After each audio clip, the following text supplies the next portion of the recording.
Problem হচ্ছে এটা, ও বিয়ে করছে, আগেও বিয়ে করছে, সেটাও গেল। লাস্ট টাইম যখন রুমি রহমানকে বিয়ে করলো সেটাও গেল। তারপর শুনলাম রাসেল মিয়াকে বিয়ে করছে। রাসেল মিয়া চিত্রনায়ক বাংলাদেশের। 3 কি 4 তারিখে আমাকে সে ফোন দিল, একদম ডিরেক্ট মেসেঞ্জারে কল দিল। কল দিয়ে সে ডিরেক্ট দেখি আমার সাথে কথা বলতে, একটু প্রথম 2-3 মিনিট নর্মাল কথা বললো। তারপর দেখি একটু পর সে আমাকে ডিরেক্ট প্রপোজাল দিয়ে বসলো যে ভাইয়া আমি কিন্তু তোমাকে শুরু থেকেই তোমার উপর ক্রাশ খাওয়া, তোমাকে বলতে পারতাম না, এখন আমি অনেক ম্যাচিউর হয়েছি, আগের থেকে এখন অনেক ম্যাচিউর, এখন আমি অনেক কিছু বুঝি, আজকে মনের কথাটা বললাম, তোমাকে আমি অনেক পছন্দ করি, প্লিজ আমাকে বিয়ে করো, আমি বিপদে আছি। আমাকে সে সে আমাকে প্রপোজ করা শুরু করলো। একটা স্টোরি বলি, 2012-তে সে একবার একটা ক্রাইম করছিল আমার সাথে। তো ও এসে বসে একটু দেখতো এই সেই, যাক ও একটা ক্রাইম করছিল, ক্রাইমে ধরা খাওয়ার পরে সেই 2012-তে সে আমার, আমি কোনো অ্যাকশন নেওয়ার আগে সে আমার পা ধরে মাপ চেয়ে গেছে। ওর একটা হ্যাবিট আছে, কথা কথা পা ধরে একদম 2 পা ধরে বাসায় একটা ফ্রেন্ডকে নিয়ে এসে, আমাদের এক ছোট ভাইকে নিয়ে এসে সে আমার পা ধরে মাপটা চায়। এই যে গেল, এরপর দেখা হয় এই 2024-এর ডিসেম্বরে এসে সে আমাকে প্রপোজ করতেছে। কিসের জন্য? বিয়ের জন্য। ওকে আমি বিয়ে করবো। আর আমি ওকে চিনি, সি ইজ এ, মানে কি বলবো, একটা ব্লাডি ক্রিমিনাল। তো ওর সব রেকর্ডিং অটোমেটিক হয়ে গেছে আমার মোবাইলে। ও আমাকে প্রপোজ করতেছে। আচ্ছা, প্রপোজাল দিচ্ছে ভালো কথা। প্রপোজাল দেওয়ার সময় সে আমাদের খুব প্রিয় বড় ভাই, আমাদের মিডিয়াতে খুবই প্রিয় বড় ভাই, ডিএ তায়েব ভাই। উনি একসঙ্গে সিনেমা নায়ক, খুব সুন্দর অভিনয় করে। উনি আমাদের খুবই ভালোবাসার মানুষ। সে আমাকে প্রপোজাল দিচ্ছে। সে আবার আমার কাছে সে ডিএ তায়েবের, আচ্ছা ডিএ তায়েব ভাইয়ের নামে সে আজে বাজে কথা বলতেছে। ডিএ তায়েব নাকি ওকে বিয়ে করতে চাইছিল, সেই বিয়ের জন্য নাকি ডিএ তায়েব ওকে খুব প্যানিক করতেছিল। তো প্যানিক করার কারণে সে বাধ্য হয়ে না পারে সে রাসেল মিয়াকে বিয়ে করছে। এটা আমি এগুলো সব অডিও প্রুফ দিব আফটার মাই ভিডিও পরে আমি অডিও প্রুফটা দিব, পুরো অডিও প্রুফ দিব। আগে যে আর কি সালমার এক্স হাজবেন্ড সিঙ্গার সালমাকে বিয়ে করছিল শিবলি সাদেক এমপি শিবলি সাদেকও নাকি ওকে বিয়ের প্রপোজাল দিছিল, সেটা সে প্রত্যাখ্যান করছে। আমি অডিও সব ছাড়বো, সবাই শুনে, মানে হয়তো অনেকের হাসি আসবে।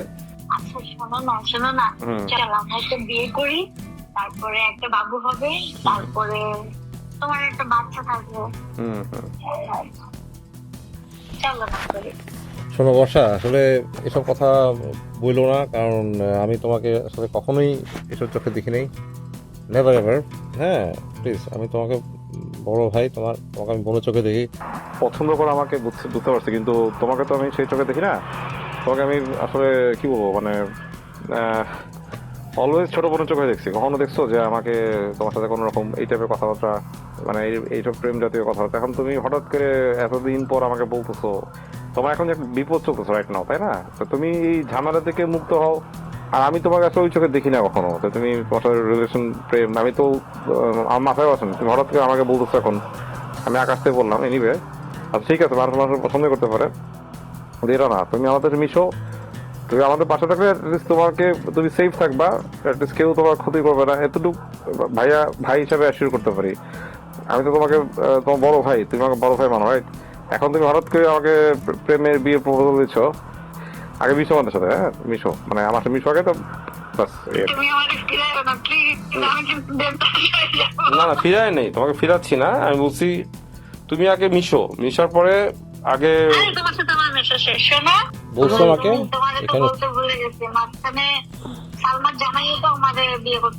শিবলি সাথে উনি তো ভালো লোক।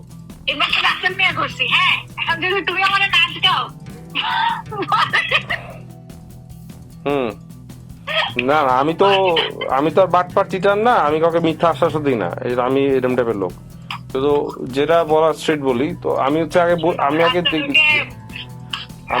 বিয়ে করার পেছনে আরেকটা কারণ আছে, সিক্রেট। এটা তোমাকে বলে আর কাউকে বলে নাই, নোবডি, সেকেন্ড কোনো পারসন জানে না।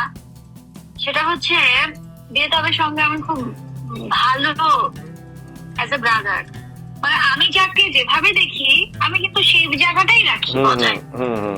তো আমার সাথে ডিএ তায়েবের বন্ডিংটা এত স্ট্রং যে ডিএ তায়েব কি পড়বে, কি খাবে, ইভেন তো ওর সিনেমাতে কারে নিবে, অন্ধকার জগতে বাহিরে নিচ্ছে, তারপরে ওপরে কোনটায় নিবে, এই পুরো প্ল্যান আমি করি। তো ডিএ তায়েবের সাথে আমার ভাই বোনের সম্পর্ক চলছে। এর মধ্যে ডিএ তায়েব একটা মেয়ের সাথে জড়ায় যায়। হ্যাঁ, শি ইজ অ্যাক্টর XYZ। তো ওই মেয়েটা দিয়ে তাকে ট্র্যাপে ফেলার জন্য ভিডিও করে, সেক্সুয়াল ভিডিও, ফিজিক্যাল ইন্টিমেসির ভিডিওটা।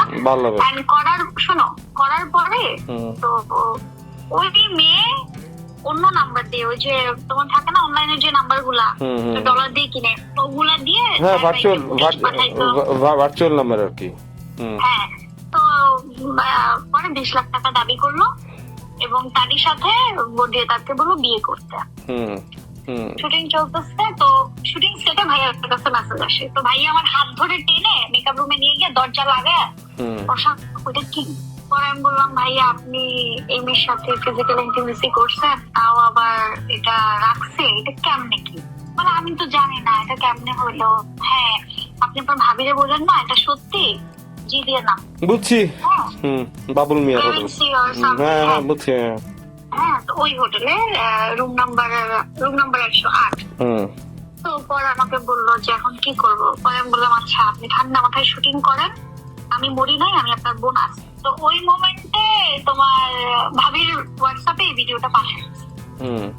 এই তো এখন শুরু, ভাবি গেছে সুইসাইড করতে দড়ি নিয়া রুমের মধ্যে, এদিকে ভাবিকে আটকানো, এদিকে ভাইয়াকে বোঝানো।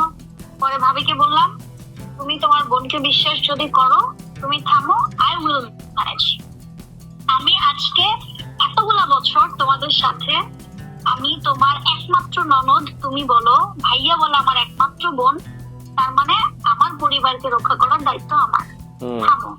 ভাবিকে বুঝাইলাম, সে তো অনেক কান্না, বুঝায় টুঝায় পরে ওই মেয়েকে অনেক টেকনিক্যালি আনলাম দিল্লি রোডের অফিসে এনে দরজা লাগায় ওর ইচ্ছা মতো পিটাইলাম। আমি তো কম ডিয়ারিং না, মাইরে উল্টা করে ঝুলে রাখতে হয়েছে। পরে পিটা ওর ডিভাইস নিয়ে নিলাম, ডিভাইস নিয়ে বললাম কই কই আছে, বাসায় ল্যাপটপ, ওর বাসায় ল্যাপটপ, ভাইয়ার একটা এসআই আছে, মানে ওসি, ভাইয়া তো পুলিশ অ্যাসোসিয়েশনের ভাইস প্রেসিডেন্ট, মানে বাংলাদেশের যত ওসিরা আছে ওসিদের পরে একটা ওসি বললো, পরে ওই ওসি এসআই গিয়ে ওই বাসা থেকে ওই ল্যাপটপ হার্ড ড্রাইভ আরো যা যা ছিল সব নিয়ে আসতে হবে, সবকিছু নিয়ে আসতে হবে, যা নিয়ে আসছে, আনাইছি। তো আনানোর পরে ওরে মাইরা টাইরা রুমের মধ্যে, ভাইয়া আবার এগুলো কি করতে পারে না, ভাইয়ার যে অস্ত্রটা ওইটা আমি নিলাম, নিয়ে বললাম ভাইয়া আপনি রুমে যান, আমি, ভাইয়া তো ভয়ে যে আমি না মেয়েটাকে শুট করে দিই, আমি শুট করবো না, আমি ওটা ভয় দেখাবো, ওর মুখ থেকে সব নিবো, ও কেন করছে কি করছে। পরে মেয়েটা বললো যে ভাবি নাকি ওকে খুব রুড বিহেভ করতো এবং বিয়েটায় ওর সাথে ফিজিক্যাল ইন্টিমেসি বছর 2-3 ধরে, কিন্তু বউয়ের প্রায়োরিটি নাই, ওর বউ উল্টা ওর সাথে মিসবিহেভ করে। তুই জানোস বউ আছে, তুই বেটা লয় মিছস কে? তো শোনো, পরে যাই হোক, পরে এই ঘটনা, পরে মেয়েটা আমার কাছে মাপটাফ চায়া 300 টাকার স্ট্যাম্পে ওর একটা সাইন রাখবে, ওখানে আমি যা ইচ্ছা তা বসা দিতে পারবো। পরে ওরা আমি ছাইড়া দিলাম পরে she can do anything for me। বর্ষা আমার জন্য সব করতে পারে এবং এক্সপেন্সিভ যত গিফট আছে, এমন কোন মানে দিয়ে তাই এখনো যে ব্লেজারটা পরে ওইটা আমার, ও যে ওয়াচ পরে আমার, মানে সমস্ত কিছু আমার ভালো লাগতো। ভাই, বড় ভাই, আমার তো কেউ নাই, আমার বড় বোন নাই, বড় ভাই নাই, আর রুমি অনেক পছন্দ করতো তার ভাইকে। তো পরে যেটা হইলো তোমার এইভাবে করে চলতে চলতে এটা নিউজের অফিসে, আমার জন্য এটা নিউজে আলাদা একটা রুম আছে, আমি তো অ্যাডভাইজার। তো আমি অফিসে গেছি, একটা মিটিং ছিল মাহফুজ ভাই সহ, ওই মিটিং শেষ করে রুমে, তার ভাই রুমে গিয়ে চা খাইতে বসছি। তার ভাই আমাকে বলতেছে আপনার মতো যত্ন করে আমাকে কেউ রাখবে না, আপনার মতো এত কেয়ার, আমি কি খাচ্ছি, আমার কখন কি দরকার, কখন কি প্রয়োজন, কেউ রাখবে না। Will you marry me? আমি আপনার সাথে আপনার ছেলে মেয়ের ভরণ পোষণ নিতে চাই, লেক্সাস গাড়িটা আপনাকে দিয়ে দিব, ফ্ল্যাটটা দিয়ে, একটা ফ্ল্যাট আছে ডিওজিসে, ওটা দিয়ে দিব, এক্সট্রা মান্থলি 1 লাখ টাকা ডিপোজিট করে দিব, একটা এফডিআর লাগলে করে দিব ফর ইউর সিকিউরিটি। এমন না যে আমি আপনাকে লোভ দেখাচ্ছি, আপনি আমার বার্থডে করছেন রেজেন্সিতে আপনার টাকায়, তাহলে আপনাদের তো আমার লোভ দেখানোর প্রয়োজন নাই। পরে আমি বললাম ভাইয়া দেখেন, আমি তো শুরু থেকে আপনাকে ভাই হিসেবে দেখছি, দ্বিতীয় হচ্ছে আমি আপনার বউকে ফাঁসির দড়ি থেকে নামায় নিয়ে আসলাম অন্য একটা মেয়ের জন্য, আবার আমি যে ফাঁসিতে উঠেছি নতুন করে। আমি বর্ষায় কিভাবে আমি টুনটুনি, যেখানে টুনটুনি প্রাউডলি বলে আমার ফুপ্পি বর্ষা চৌধুরী, আমার ফুপ্পি বর্ষা চৌধুরী, আমার ফুপ্পি মা, যেখানে আপনার ছেলে এত বড় ছেলে, ওর ছেলের বয়স অনেক, ওর ছেলে অনেক স্মার্ট, আমেরিকা ছিল দেশে আসছে, ওর ছেলে আমাকে মা বলে ডাকে, সেখানে আমি আপনার বউকে ফাঁসির দড়ি থেকে নামায় আমি আপনার বউয়ের শুটিং হইতে পারবো না ভাইয়া। একটা মেয়ের জীবনের মানে স্বামীর এই হাক এবং এই অভিশাপ আমাকে নরকে নিয়ে যাবে, আমি ভাইয়া পারবো না, আমাকে ক্ষমা করে দিয়ে। তারপর এটা বলে আমি অফিস থেকে বেরোয় আসলাম। এরপরে ওর অনেক মেসেজ, লম্বা লম্বা চিঠি, ইমোশনাল চিঠি, ওইটা সেটা, এন্ড লিটারালি দেখলাম কি জানো, ও না আমাকে খুব প্যানিক করতেছে। এখন আমার মনে হয় যে আরে ওর মনের মধ্যে তো অন্য জিনিস পয়দা হয়েছে, বুঝো না, এখন আমার কাছে গিল্টি লাগে। পরে ওর সাথে আমি রিলেশনটা ডিস্টেন্স করে ফেললাম। এর মধ্যে চিন্তা করলাম আমি একটু বিয়ে করে ফেলি, তাহলে বিয়েটা আমাকে ভুলে যাবে। এই রাসেল মিয়াকে বিয়ে করলাম। বিয়ের দিন তোমাকে আমি ছবি পাঠাবো, দিয়ে তার এত কান্না করছে, এত কান্না করছে, ইভেন তো কান্না করে ও যখন নেমে ওর বের হইতে পারে নাই, ওর থিয়েটারের সামনে পুরো ভচকায় দিচ্ছে। এখন আমাকে পরশুদিন ফোন করে বলতেছে আপনি আমাকে বিয়ে না করে আমার উপর জেদ করে যে রাসেলকে বিয়ে করলেন, এটাই আপনার ক্ষতিটা কার হইলো, আমার না আপনার। বলছি ক্ষতিটা আমার হয়েছে, কিন্তু ক্ষতি হওয়ার কারণটা, ক্ষতি এর থেকে আরো বেশি হইতো। বললাম তো যে আল্লাহ অল্পের ভিতরে ক্ষতি সেরে গেছে। রাসেল ভাইপার বিয়ে করে কিছু না, কিন্তু আজকে যদি আরো বড় ক্ষতি হইতো আপনার বিয়ে করে, তখন কি হইতো?